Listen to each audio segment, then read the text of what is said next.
La palabra de hoy nos habla de la perseverancia en la fe recibida de la Iglesia y afirma el carácter inspirado de las Escrituras. Sin la fe no se pueden entender las Escrituras. Sin el Espíritu Santo no se puede penetrar en ellas.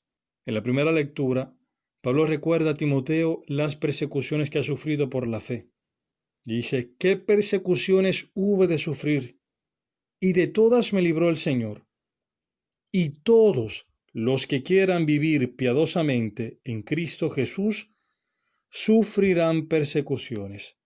Por este motivo lo llama a perseverar en la fe que recibió, que le fue transmitida por medio de su abuela Loida y de su madre Eunice, y sobre todo del mismo apóstol Pablo, que en la primera carta a los Corintios dice: porque os transmití en primer lugar lo que a mi vez recibí. Es decir, es la Iglesia la que transmite la fe recibida de parte de los apóstoles. Y es esta la fe de la Iglesia, esta fe, la que permite acoger todas las Escrituras. Si pensamos en el Nuevo Testamento, las Escrituras han nacido en el seno de la comunidad cristiana, en el seno de la Iglesia.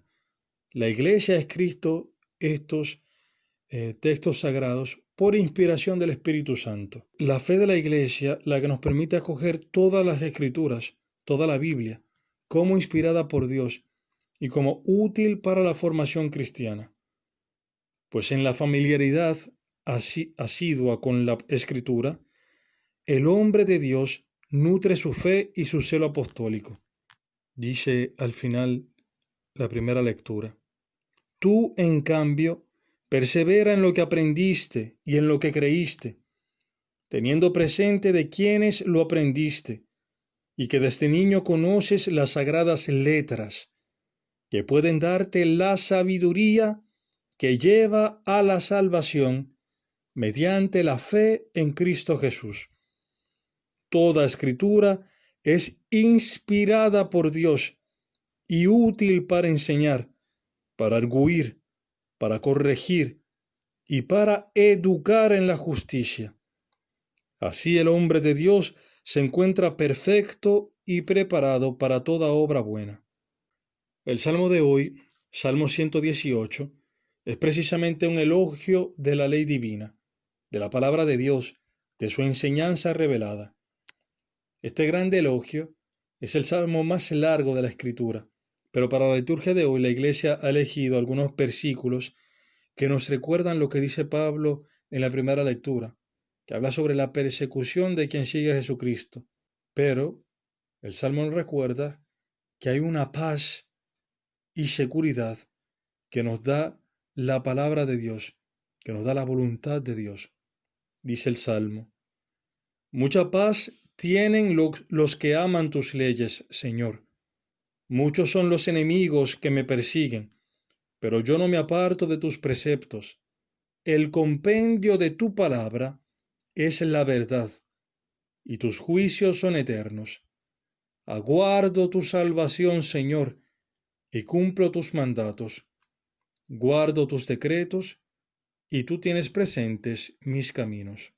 El Evangelio de ayer era sobre una pregunta que le hicieron a Jesús, y a la cual él contestó. Hoy es él quien hace la pregunta que sus oyentes no contestan. Dice el Evangelio: Jesús, tomando la palabra, decía mientras enseñaba en el templo: ¿cómo dicen los escribas que el Cristo es hijo de David? David mismo dijo, movido por el Espíritu Santo: dijo el Señor a mi Señor, siéntate a mi diestra, hasta que ponga a tus enemigos debajo de tus pies. El mismo David le llama Señor. ¿Cómo entonces puede ser hijo suyo? La muchedumbre le oía con agrado. El Evangelio de Mateo dice que cuando él hizo esa pregunta, nadie era capaz de contestarle nada. La respuesta exacta hubiese sido que, aún descendiendo de David, por sus orígenes humanos, el Mesías poseía también un carácter divino que le hacía superior a David, y que éste había profetizado, porque habló movido por el Espíritu Santo. Pero sus oyentes no eran capaces de entender esta profecía, porque les faltaba la fe en el resucitado, la fe que transmitieron los apóstoles movidos por el Espíritu Santo. Dice San Pedro: pero ante todo, tened presente que ninguna profecía de la Escritura puede interpretarse por cuenta propia, porque nunca profecía alguna ha venido por voluntad humana, sino que hombres, movidos por el Espíritu Santo, han hablado de parte de Dios. La inspiración de las Escrituras por el Espíritu Santo sugiere que su lectura supone también la dirección del Espíritu Santo y la tradición de la Iglesia, es decir, la fe de la Iglesia. Sin el Espíritu Santo, sin la fe, es imposible no solo penetrar en las Escrituras, sino que también es imposible penetrar en el sentido de nuestra vida. Sin la luz del Espíritu del resucitado, no se puede leer, no se puede interpretar correctamente la propia vida a la luz de la palabra. A la luz de la fe en el resucitado, los apóstoles verán el cumplimiento de este salmo de David que cita a Jesús en el Evangelio de hoy. San Pedro dirá en el día de Pentecostés: a este Jesús Dios le resucitó, de lo cual todos nosotros somos testigos. Así pues, exaltado por la diestra de Dios, ha recibido del Padre el Espíritu Santo prometido y lo ha derramado. Esto es lo que vosotros veis y oís. Pues David no subió a los cielos, y sin embargo dice: dijo el Señor a mi Señor, siéntate a mi diestra, hasta que ponga a tus enemigos por escabel de tus pies. Sepa pues con certeza todo Israel que Dios ha constituido Señor y Cristo a ese Jesús a quien vosotros habéis crucificado. Los apóstoles reconocerán en Jesús al Hijo de Dios, que es también descendencia de David, el Verbo hecho carne.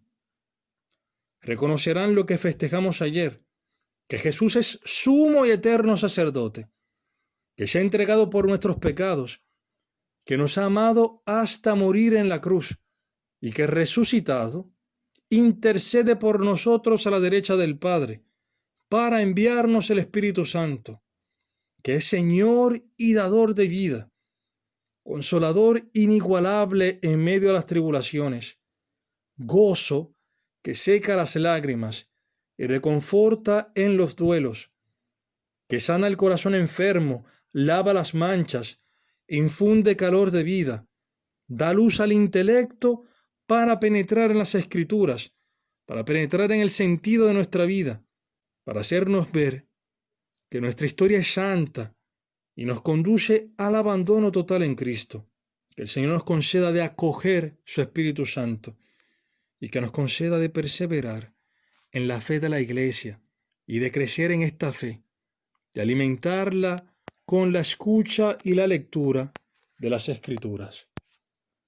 Alabado sea Jesucristo.